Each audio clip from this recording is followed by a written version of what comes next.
นะคะเคารพครูแล้วก็เคารพผีนะคะที่ผู้เจ้านั้นมีความเคารพนับถือเสริมเพื่อนลงมานะคะก็มีเครื่องหันมาเครื่องต่างๆใจดอกจำปานะคะในการสัญลักษณ์ของเราเหลาเป็นช่วงแรกของการเสริมผีเสริมครูลงมาอย่างบ้องแสดงนะคะ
อันนี้มันกำลังเล่นเหลือนะคะเล่นเหลือมาทอดไปทางน้ำนะคะ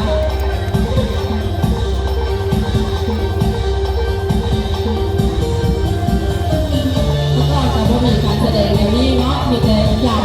ผู้ใดเจ็บไข้ได้ป่วยนี่คือการมาเหยานะคะแล้วก็มีการตั้งข่ายนะอันนี้ก็เล่นน้ำนะคะสมาตะกี้ตะเก้าแล้วเป็นอารมณ์ที่โดนเลยค่ะเป็นเล่นที่โดนเนาะสมาตะกี้ตะเก้า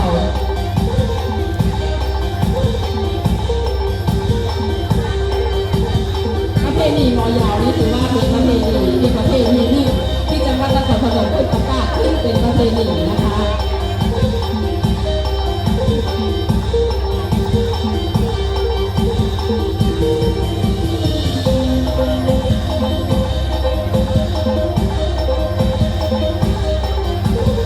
ถ้าภาษาบ้านเราภาษามอยาวคุยกันว่าที่มอยาวหลงนะคะ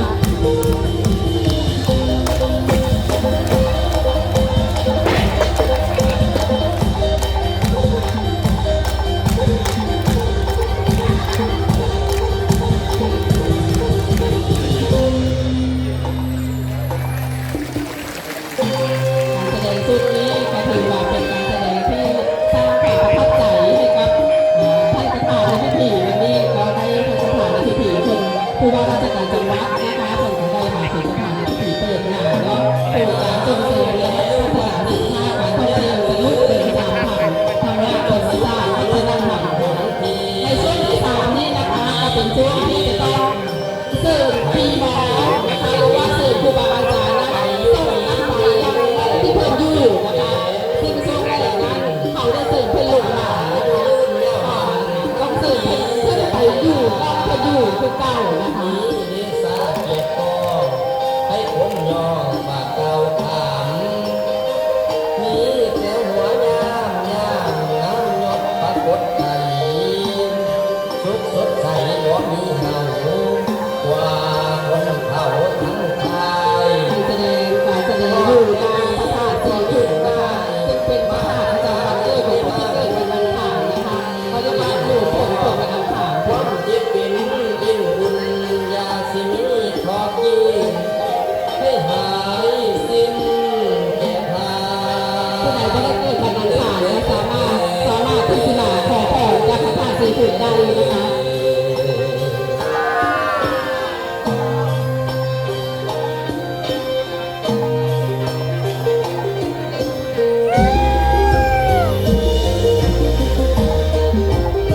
กับประธานสีขุ่นดีนะคะระบบปรากฏนะคะว่าสร้างสมัยนี้นะคะก็มีการบูรณะขึ้นมาจากองค์เก่านะคะซึ่งองค์เก่าของประธานสีขุ่นนี่เป็นองค์เก่าดั้งเดิมก็ได้เพื่อทำลายนะคะนั่นเป็นองค์เก่าอยู่ข้างในโดยสร้างองค์ใหม่ครอบองค์เก่าไว้นะคะปัจจุบันก็มีพระปู่ซึ่งพระปู่วิชิตวรเทพเจ้าคณะอำเภอบางใหญ่คนดำรงตำแหน่งเจ้าอาวาสวัดท่าสีขุ่นท่านก็ได้มาบูรณะปฏิสังขรณ์วัดท่าสีขุ่นของเราให้มีความงดงามนะคะสะอาดสะอ้านนะคะเป็นระเบียบเรียบร้อยก็เป็นพระธาตุอีกหนึ่งพระธาตุประจำของจังหวัดนครพนมที่มีนักท่องเที่ยวนั้นให้มาท่องเที่ยวนะคะ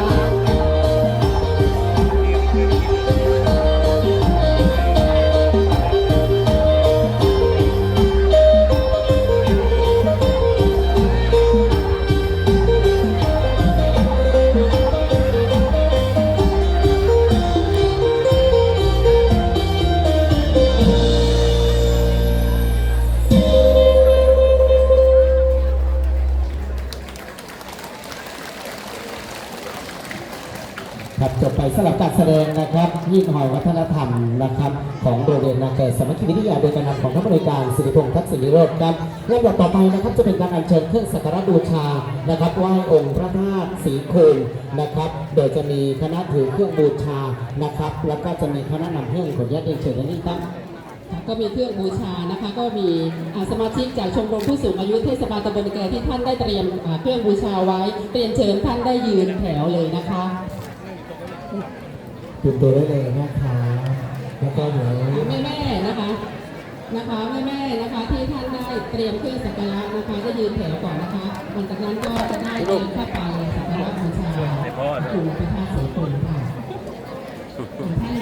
ท่านส่วนราชการนะคะทั้งจังหวัดและอำเภอนะคะเรียนเชิญนะคะได้ร่วมในการบูชาองค์พระธาตุศรีคุณพร้อมกับทางท่านประธานในพิธีเรียนเชิญค่ะ ซึ่งอันดับแรกนะครับผมท่านประธานในพิธีกับท่านผู้ว่าราชการจังหวัดนครพนมครับทางที่พันตรีอดิศักดิ์น้อยสุวรรณจะจุดธูปเทียนบูชาองค์พระธาตุหลังจากนั้น